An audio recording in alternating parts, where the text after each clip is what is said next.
What's up, nerds? Mike back. In this video, we're going to go over my lab design very briefly, and then we're going to get into AVI, or the NSX Advanced Load Balancer, and I'll show you how I actually have it set up in my environment, and we'll kind of take a look at some of the features there. So let's get to it. So the first thing I want to show you guys is my physical lab design.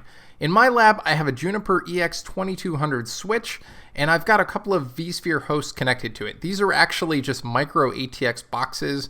I believe I have 64 gigs in each of these. Obviously, it's a little bit overkill for what we have here, but basically on each of these, I have, in this case, vSphere host 1, I have an AVI controller. Again, this is the control/management plane of AVI. And then I have a couple of nested hosts. I've called them MG host 1, MG host 2. These are just nested ESXi. And then on host 2, I have a lab DC01. This is my DNS server. And then I also have the vCenter that we'll be spending our time with. Now, I do want to point out that I actually have two vCenters in my environment. So I have one vCenter that manages everything you see here. And then this vCenter right here, MG VCSA01, manages these two hosts right here. And this is the vCenter we really care about because this is the one that AVI is linked up with. So I just want to point that out. Just keep that in mind. Now, as far as the switch goes, I have a couple of layer 3 interfaces configured on it.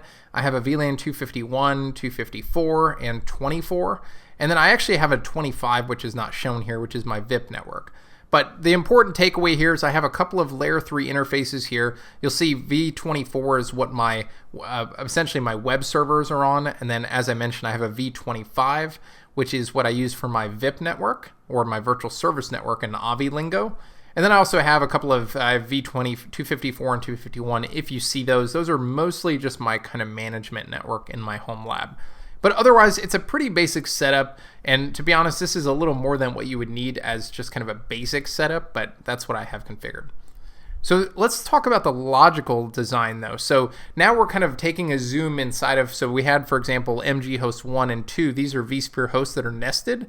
Let's take a look more specifically inside of MG host 1.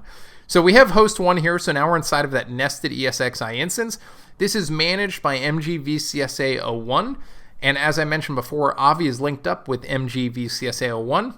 And then we have in AVI, we're going to actually have a virtual service or a VIP set up for this IP. So this is the third octet, by the way, is what I use for my VLAN. So basically this is VLAN 25, and this is that VIP network. So we set up a VIP, and basically AVI has pushed an AVI service engine onto this host, which is load balancing traffic to these web VMs.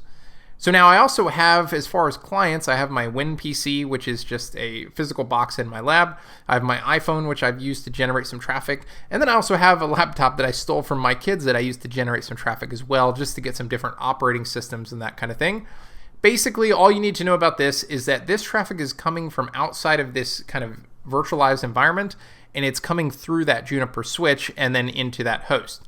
From a traffic standpoint, it would kind of look something like this. So the traffic is going to come from these clients, and it's going to hit the switch, and then it's going to hit this VIP right here, which actually sits on the AVI service engine, and then the AVI service engine will decide where to load balance it. In this case, the request went to Web02A, for example.